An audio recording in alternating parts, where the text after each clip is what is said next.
What's going on, guys? Army-Firedawg back, and this is my actual review time of the Beyerdynamic T70ps. I've had these for been a good while now, so I've put not a whole lot of hours on it, but I've put enough to really know what they sound like and how they perform.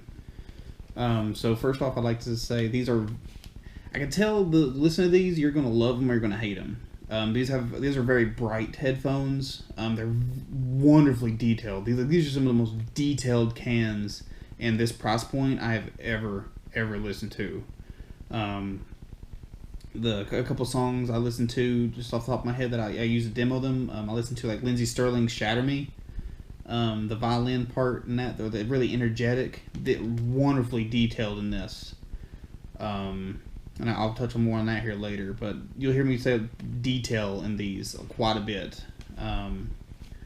Going back to the brightness, these are really geared more towards the treble side of it, and the upper mids.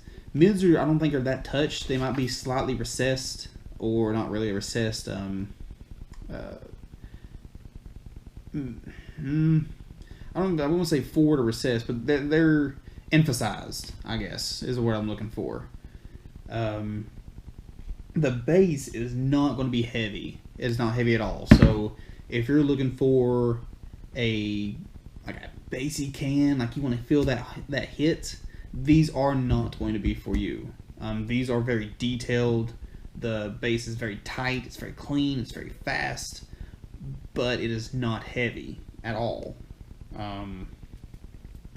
So going on to the side, the longest duration I have about listening to these is going about 4 hours. I usually average about an hour and a half. But I don't they're wonderfully comfortable. I don't have any comfort issues with them. But on that note, right quick, when you're wearing them, if you're moving around a good bit and the headband here will start doing this, or on the ears, especially unless you have short hair like I do. But this will kind of, if it pushes your hair back, where the velour kind of has that texture, it kind of rub against you. You might have to adjust yourself, which can cause some ear fatigue.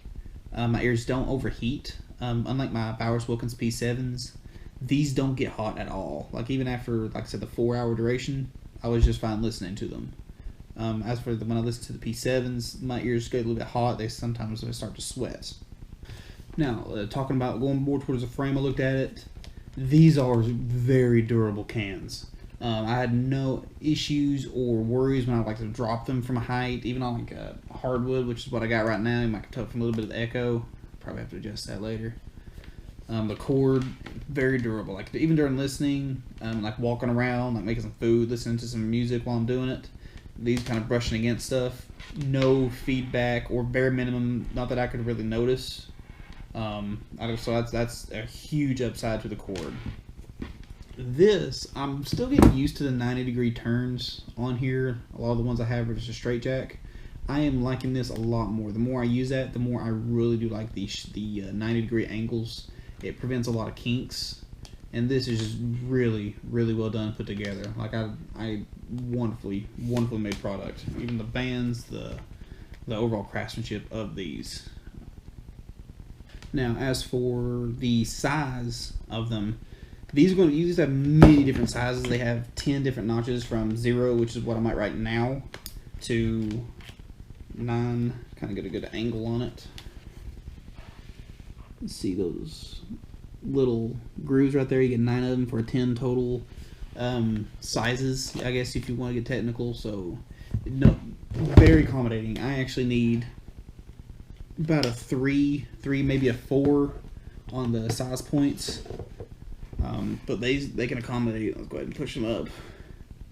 A pretty large head. So if you got one of them larger heads, you can find some cans that might be a little bit tight. I know the Parrot Zeeks, some people have issues with those fitting on their head. These are going to do just fine. Now moving on more towards the sound, which is obviously probably what you most care about. These, as I mentioned at the start of the video, they're very bright. They're very detailed. They're crisp. They're very clean. They don't add too much coloration. That's why I say they're going to be a reference class. Without adding too much of their own bias to it. So I would definitely recommend these for like studio use, recording, or self-monitoring of music. So if you have like a guitar you're learning, I mean, feel free to plug these into. Like I said, you got the 1/4" jack, plug them right in there and listen to yourself without overkill on a given frequency range. Now, also a disclaimer real quick, I am not a bass head. I don't like the heavy bass. I don't like thump. I like it to be very clean. I like it to be tight. I like it to be kind of warm. I like a relaxing sound. I like my mids to be not necessarily mid-centric, but I like a emphasis on the mids. I like to hear the vocals of the artist I'm listening to. The highs, I want them to be very, very clean. I want them to be detailed, and I want them to be precise. For example, I do not want piercing, but what I really like is when it hits like a high notes. I want to get chills. Like I want to just feel the energy, but I don't want to be eye-wincing, if it makes sense to you guys.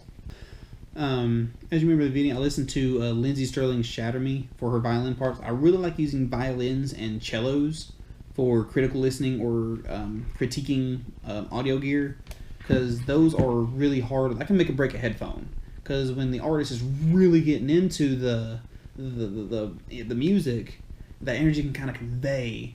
And especially when it gets to the higher pitch or the higher the speed frequencies, a lot of headphones, you can definitely tell they're overworking themselves. There's quite a bit of them I can think of that they really tire out. Like they're pushing really hard, so you can't get that full feel of what the violin plays, like on Lindsey Sterling, or the piano guy's his cello. But on these, if these could talk, they'd probably ask if there was a fly landed on it. These had no stress at all with any music I put through it. They were very vibrant. The violin just sung. It was very, very clean and immaculate and just energy fed. I probably honestly that's due to the patented products in here. It's the Tesla coil, which are very powerful but efficient drivers. You can operate these, as I have, at really low volume. Like I probably have my phone for my source is the LG G3. So that's my source rep. The app I use is called the Power Amp Pro. So that's my source I'm using. And I don't have to turn my volume up past 40% tops. And that's if I'm listening. Usually it's about 30%. I don't like music that loud. I like to keep my hearing good. To test the low notes, I played Five Finger Death Punch, Bad Company. I listened to Soldiers by Otherwise to test the hit, not necessarily the sub bass levels. Any headphones can have the sub bass. I wanted to test if it could hit when I want to listen to it. Now, on that note, no, these cannot give you that fun sound. Like when we listen to Bad Company. That's a song I'm used to when I'm still about to start a workout, like starting to go for my run, do some PT, stuff like that. I listen to Bad Company Otherwise, because that steady bass note really, it gets my mood going. With these, though they, like I said, they were very detailed, and I could hear all the notes. For example, I never knew there was a rocker, like one of them shakers at the start of Bad Company. Or was it Bad Company? It was it's either Otherwise or Bad Company. One of the songs I just listened to. One of the two. There's a shaker at the beginning of it. Never heard it before. But on these, like I said, I got all that detail, but I didn't get that energy. You know, if you'd feel like you put on a pair of one of your workout buds, and it has a good bass line. You're pumped. You're starting to work. I didn't get that with these. Like I couldn't get my pre-workout going. I couldn't just get that energy from them. So these are not going to be more or less for that. Alright, to sum things up about them, towards about the end of the video, I'm going a little bit longer than what I initially wanted to, but I wrote a full written review. I'll post a link in the description of my written review. Going to be on Moon Audio if you want to check them out. These are, again, wonderfully detailed. They're definitely meant for critical listening. So if you want a fun sound, like if you're wanting a bassier sound, these are not going to be for you. Now, If you want, like for me, I like that, like I mentioned earlier, a warm sound, something I can relax to. I can come home after a long day of work and just relax, just enjoy the music, not necessarily worry about the nits and pits of the details.